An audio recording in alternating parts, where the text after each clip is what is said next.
Ụtụtụ ọma nụ ụmụ ọdịnala Igbo, abụ m onye nke gị Eze-Ana Ugochi tubelu Oraifite NWA Adama anyị na-akpọ alụ. Abịara n'ụbọchị tata bụ Orie si ka Orie ritere anyị ihe ọma. Anyị ga-ejere obodo nara obodo, onye chụwa anyị daa, onye fụrụ anyị lụta nwa ya nwụrụ anwụ ọzọ ya anwụ, onye isi anyị na-awa aja ya were nke chụọ. A sị m ihe ọma dị n'elu ya dara anyị na ọdịnala ya pụrụ anyị ome. A sị m na akakaka anyị ama jijiji anyị ama anyị. A sị m ihe anyị yeri bịa, ihe yeri anyị bịakwana.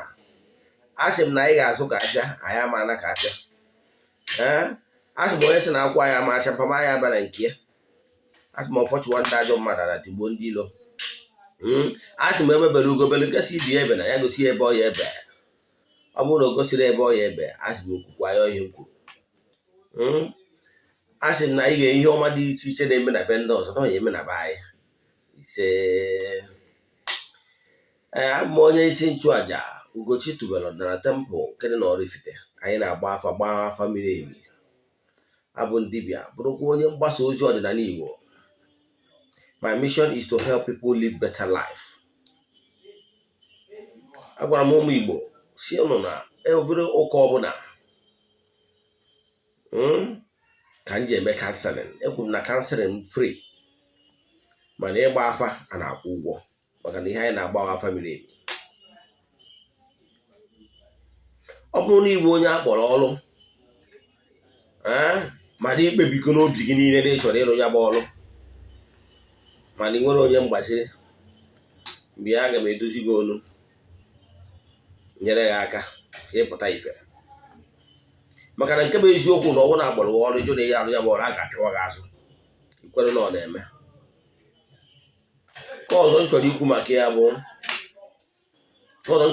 ya bụ na agụgụ m ụfọdụ ụbọchị taata bụ Orie n'ime tempụl, n'isi ndị enyi m niile na-egburu anyị anụ dị iche iche na tempụl, ndị anyị na-arụ ọrụ mmụọ dị iche iche, ndị niile na-aga ọfọ for 21 days m kwuru ka a na-agọ, ndị kpebiri na ha ya eso ụzọ ọdịnala wee ruo n'isi. Ana m agụrụ niile ọfọ, ndị niile na-aha ọchịcha vidiyo anyị ha tụsarịa ndị ọzọ. A sị na ọmaka ga-emere ụnụ, a sị na onye chụwa ụnụ na ọ ga-adarịrị n'ụbọchị ihe ga na-aga okporo ụzọ na ụkwụ ama apụ na ama. Ọhịa m kwuru, agụgụ m ọfọ nwụrụ ndị ya ayọ m ka nne ya agụrụ ha ọfọ ndụ. Ana m agụrụ ụlọ ọfọ n'ụtụtụ ọbụla sị na ihe ọma ga-emekwara n'ụlọ. Isiokwu n'ụbọchị taa bụ the importance of silent hour. Ọtụtụ ndị mmadụ bụ akpọgo m ngwa ndị mmadụ saa na ọdịnala bụ ụzọ ndụ. Ọtụtụ ndị mmadụ, ndị nna nna anyị ha fall victim n'ebe ndị ụka ọbịa nọ. E wee rie ha erie, ha wee chefuo their heritage, chefuo ọdịnala nna, chefuo culture bụ ụzọ ndụ, nke buteziri na mpịawa azụ dịzi n'ebe ha nọ ya na n'ebe ezinụlọ ha nọ. Ịghọtara ya? Ihe kọsụ ya bụ mgbe ụfọdụ out of ignorance. Ụfọdụ ekụziri ọrụ ụmụ ha uru ọ bara bụ ọdịnala. Ihe m na-agwa gị nwa bụ onye nne m anya, ọ bụrụ na ị chọrọ ka ụmụ gị kpọọ gị demon, when you must have left this gross material world, kụziere ha uru ọ bara ịkwanyere ndị okenye ugwu na icheta ndị nna nna. Ndị ụka ndị ọbịa na-eme nke ha kpọọ ya feast of St. Onyenwa. Kedu mgbe ngwurube nna gị ji enwe feast of your ancestors remembrance? Unu enwere ọnụ ya nụ. Kedu ka unu ezigbo ebe unu mebiri ọfọ tituo obi? Yọtara ya? Ụmụ ihe niile a bụ ihe ndụ maka ya wee bịa. Ị ga-ebi udiri gị nwee ebe okwu mmụọ gị, ebe ị na-ekwubi okwu. Ihe ndị maka ebe bịa tata bụ the importance of silent hour. spiritual exercise and meditation. Ọnya bụ ihe ndị maka ebe n'ụbọchị taa. Ọ bụrụ Igbo onye ọdịnala Igbo kaba arụ jee dọọ ana ngwurube nna gị na-ana bụ isi mmụọ. Ị ga-adọrịrị ana ebe ị ga-anọ wee na-communicate with the gods of the land. Ịghọtara ya? Na ọ bụkwa ndị Igbo onye anọrọ na be nna gị n'ibi na anị mmadụ ma ọ bụ obodo oyibo ma ọ bụ other city centers dị na Nigeria. Agwara m ndị mmadụ gị ga-ewube altar. Ọ bụrụ na ị na-anụ okwu n'ọta abụ izi na-anụ olu, jee watch video m kọwalụ how to set up an altar n'ọdịnala Igbo. So etu anyị si gwa gị set enye altar, ọtụtụ ndị mmadụ na-enye testimony ndị setgo their own altar. Lụtakwa nọ ihe ọ bụla i kwuru n'ọnụ ka mmụọ na-anụ. So etu ahụ si wee gwa gị ya sị na ụbọchị ị na-eto ihe agwa ụmụ ezumezu mmụọ niile gị na ha so, chi gị na ndị otu gị, ya ancestors, gods of the land, n'ọta ka gị nwa ịkpa afa gị bụ nwa onye dị etu a, onye dị etu a na-ewube ọta ngwurube gị. Wee na-ayọ ha sị ha gbọsị ọbụla ịbịakwara n'ihu ọta, ebe ọbụla ị nọ wee cheta ihe ọta ga wee gọọ ọfọ, biko ha nọkwara ayọ gị. Ịghọtara ya? Iwube ya bụ ọta. Wee sị gị nwee time iji abịa na ya ọta abịa ekwubi okwu. Choose any time of your choice depending na ụdị mmadụ ịbụ na etu ọ ga-esi wee kwe gị mee. Mana amakwara m atụ wee gwa ụnụ na na-enwere the hour of turning point. Achọrọ m ka m rezie one single example. Ndị mmadụ gụrụ m mana ọ na-abụ nna akụzi nkụzi m, and I like ile emphasis. Yes. Maka na ihe nji like kwa ịkọ akụkọ mgbe ụfọdụ na ọ bụrụ na ichefuo ihe m kwuru, ime icheta akụkọ m kọrọ. A sịrị m, what you don't know is only a mystery to you and not to all. And be humble enough to learn. In ancient books, agwara m ụnụ na ọdịnala Igbo na omenala, we Africans, we have all it takes for any African child, African person to develop spiritual consciousness, to develop spiritual power. Africa have it all. Well, ancient books developed by wise men, ancient men, Kowagolo, so many things in creation.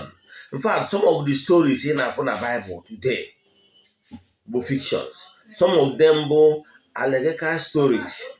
How went out from the ancient books. Now changes here the stories.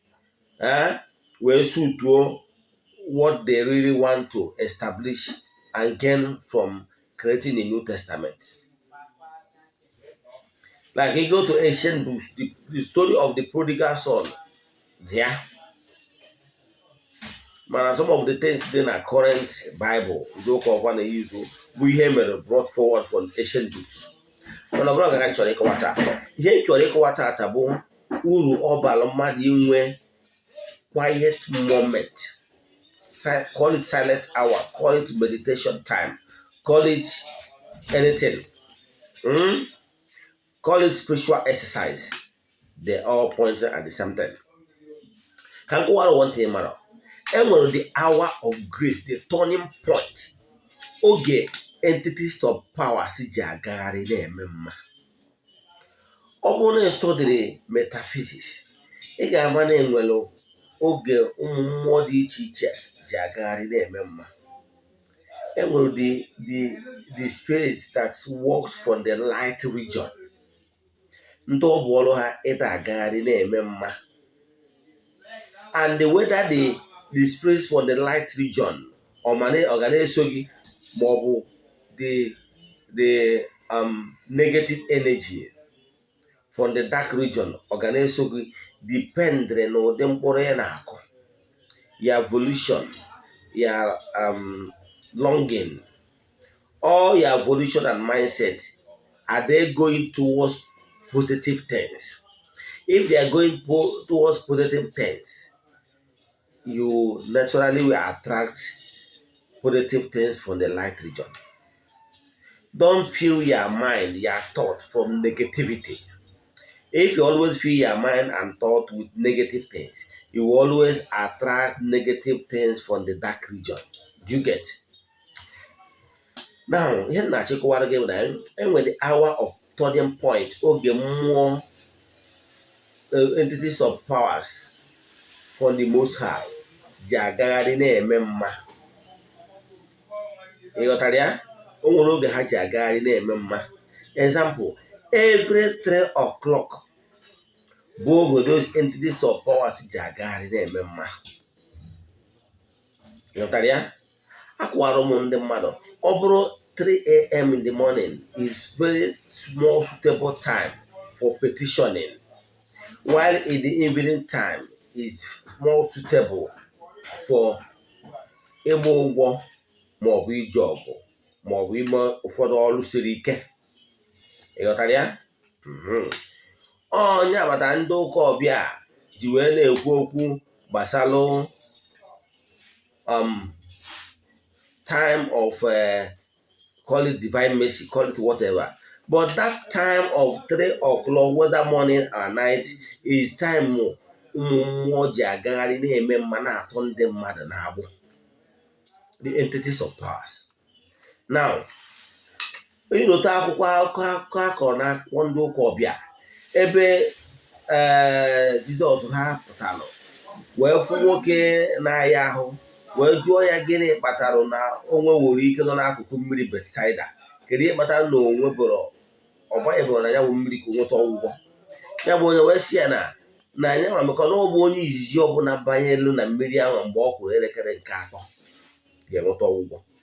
Ya bụ onye wee zaa ya sị ya na ya enwere onye ga-enwe ike ikpuru ihe detụ ihe na ya bụ mmiri ka enweta ọgwụgwọ bifo ya na-enwe ike ebiri n'ebe ya na-emegide n'onwe ya ka e nyere onwe ya aka, ndị ọzọ ebughị ụzọ ya banye.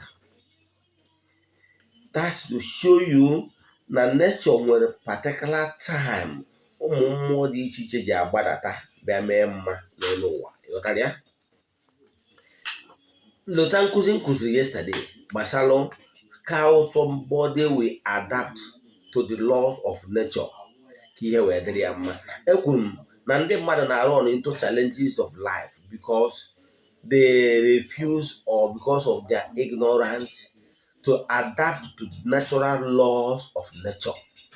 Mgbe kwụsị na ọ bụrụ na adapt to the natural laws of nature, you will never run into challenges ya karị gị. Ịghọtara ya? Any challenge ọbụla bịara is either to strengthen you or what you long for your spiritual maturity. You get? Now, ọ bụrụ na gị nwere onwe gị ma uru ọ bara, you create your own time.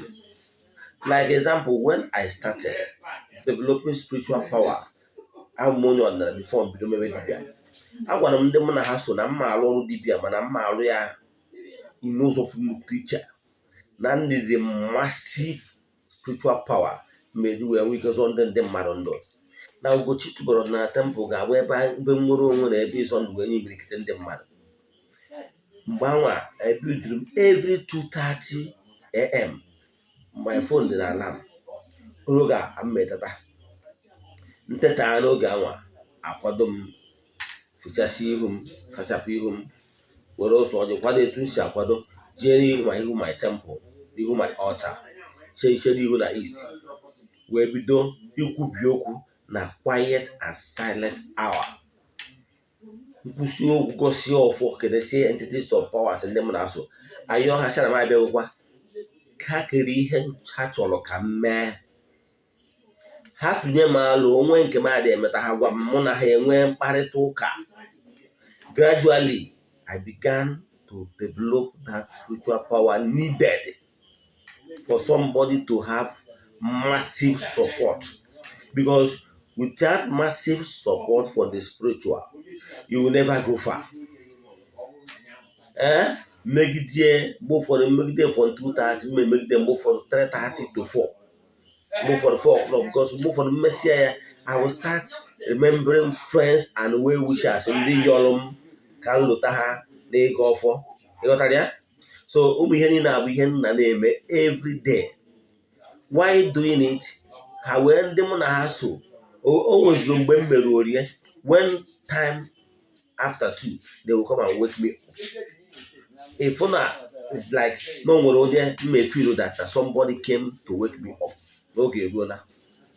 O nwere oge ị ga-aga na ha ga-enwere onye bụ nzukọ oruwa na taịm a ga-eji enwe nzukọ ha wee jiri aka ha bịawazi don't need to invoke them again ịkpọ ha ghọtara ya ịmanụ na ibidogonu ha bido ha na bịawa on their own na gị na ha akara agba that particular time ha jiri aka ha bịawa n'oge ha oruwa n'oge alụ ha bịa ịmanụ na ibidogo idevelopụ taịm ahụ ihe eji wee bịa na-akpaso ha nkata gị na ha kpaa nkata ịkpacha nkata inwe silent hour silent time he created no matter how small over 5, 10, 15 minutes you see ha keri ihe chọrọ ha chọrọ ka ime then listen to your inner being they will start knowing that their intuition perception will start becoming active to guide you on what to do and what not to do.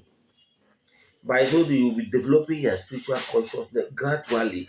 Don't be lazy. The primary problem of man of today is indolence. Indolence. Very, very, that is a massive problem man of today has. Man of today refuse to do the needful. Man of today became too lazy that he was if they invest time in the development of their spirit. Your spiritual exercise is very important because with that you'll be able to develop and mature spiritually. Create time oge iji ekwubi okwu na ihu ya altar. Dibịa gị ga na-achụrụ gị aja, onye nchụaja ga na-achụrụ gị aja. Mana o nwere mgbe dibịa gị na-send the good thoughts and powers towards you for protection. You need to do I receive. You need to do a conquer. For you, for those things to be with you. Mmadụ na-achụrụ gị aja, gị nwa ga na-ekwupi okwu from your own ending. You got that? So that is the main problem of man of today. Build your own altar. If you have not built your own altar, maybe because of environment you find yourself. Look for a sincere dibia na-aga na-achụrụ gị aja. Maka na onwe na-ajụ ọmụ na-echụrụ mmụọ bụ ihe na nkịtị. Chọọ mmụọ ị ga-akụ mba ọ ga-enwerịrị mmụọ ị na-egburu anụ mmụọ ị ga na-achụrụ aja mmụọ ga na-asị na onye a bụ onye nke anyị mmadụ adịghị akwụ na nsusu ya. We are in competitive world. Do you know that n'ebe ị na-arụ ọrụ oyibo n'ebe ị na-azụ ahịa n'ebe ị na-eme nke ma ọzọ enwere challenging times. Enwere time ndị mmadụ ndị adịrọ happy with their massive success. Gịnị bụ amoosu? Amoosu bụ negative energy sent by living being humans against their fellow being. Ịghọtara ya? Ọ ka ọ bụrụkwa na onye a ka a ga na-ekwu maka ya. Ọ ka ọ bụrụkwa na onye a ga na-ede ude. Those negative energy sent, that is amoosu. Onye agbatara na ụfọdụ nwere ike ịbịasị m Eze-Ana n'onweghị ọtụtụ ndị dibịa rụrụ ha ọrụ kere ha ndị amoosu ka ihe kpatara ndị amoosu ka anyị na-apụta n'afa. Nke bụ eziokwu na ndị amoosu ga-akọntinu na-apụta n'afa gị maka na ka ekere nke a ekere nke ọzọ. And as long as you are living, you can't stop people from being envious of you. You get? Yes. Because even if you tie these ones, other ones will still come. Unless in a wuzi onye bịa kụọ mmụọ na-apụ apụ mbamba mmụọ na-atụ ndị amoosu ọ na-atụrụ amoosu 365 days. You understand? Then ị na-egburu mmụọ anụ ọ ga-enwerịrị ọ bụrụ na ịbụ onye bi na ya estate example you are not paying for security. Then how do you expect security people to be guiding you 247? Do you get? Ị ga-enwerịrị ihe mkpọrọ PR, personal relation you build with entities of powers. If not, ị kwụrụ sọ gị. Ị ghọtara ihe na-ekwu? Learn how to build personal relation with entities of powers. Ọ bụrụ na ike ịdịrị mma ike ọgụ ide ike mgbanụ, ọ bụrụ na ị nwere ike ibi udugbu na-agọrọ gị ọfọ na-ekwubi okwu n'isi gị, onwe ọrụ ndị ma alụ dibịa arụ ọrụ gị ya, ndị ị ga-alụ ọ gwaghị ndị ị ga-alụ n'onwe gị. O nwere ndị ga-abịakwute m ụfọdụ ọrụ ụfọdụ asị m ngwa gaa n'ihi emewe depending na agwụsọ onye anwa and depending on the environment onye anwa nọ. Ọ bụrụ onye n'obodo oyibo mago na ya alụwe ya, then you need somebody ya back gị rụọ ọrụ those ọrụ ka ị wee pụta ihe. Agbaji na nkịtị na nke ị mere onwe gị ka echefukwana na ị ga na-enye chi gị ihe. Ịnọ ọnọ igboru chi gị anụ, ịnọ ọnọ igboru entities of powers na-abak gị. Example, mụ nwa bụ dibịa, o nwere every month ma ya egburu achụrụ nna m aja, fọdụ chi onye ụwa m aja. O nwere every month ma akpọ ndị ichie ebe nne m na ndị ichie ebe nna m chụrụ ha aja. Adị m ekwuzi nke nna achụrụ ndị entities of powers, mmụọ niile na-arụ ọrụ na temple. Ịghọtara ya? So ihe na-achịkọwara gị bụ na for you to develop spiritual consciousness, ekwuru m na mbụ wee sị na etu ịma mmadụ si wee ma mma n'elu ụwa n'ọkwa etu anwa ka ị develop ịma mmụọ.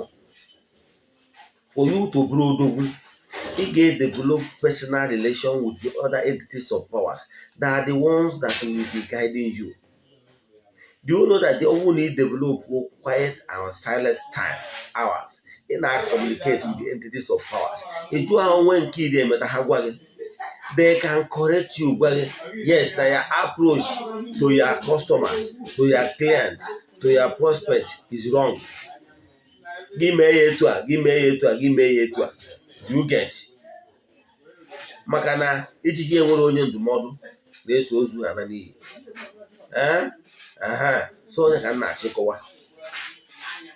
Learn how to develop, have time to communicate to your ancestors. Manechefukwana na ị ga na-achụ aja. Echefukwana na ị ga-enwe dibịa ga na-achụrụ gị aja. Etu isi wee nwee n'ụka ọbịa inwe onye pastọ ma onye ụkọchukwu na-achụ aja. Yes, mana o nwere nke aja aka mkpa. Nkwubi okwu nke aka mkpa ka gị ekwubiri onwe gị. Nwezie nke onye karị na spiritual level ya ekwubiri gị. Echefukwana ị na-achụ aja na ọ dị very important. Nwee mmụọ ị na-egburu anụ. Etu ya nọ, ọ na-abụ nọ entities of powers bụ na ha si dị mgburu ha anụ. Ịghọtara ya? Nwere ndị a na-egburu anụ on weekly basis, ndị a na-egburu on month, ndị a na-egburu anụ ọnọ. Ịghọtara ya? Ka ị wee kwụrụ n'ụkwụ na maka na nke bụ eziokwu na agwara gị na whatever you are passing on today, whatever experience you are having today, is because of what you did 5, 10, 15 years, or because of what you did not do 5, 10, 15 years ago. That is what is manifesting now. Mana ibido taa, mgbe onye tụta ụlọ agbọtọ ya, maybe ihe kwesịrị ime, nwanne na-achụ aja, nwanne na-agba afa ka ị mara ihe na-eme n'ụzọ ya, na onye ajụjụ aja na-efu ụzọ.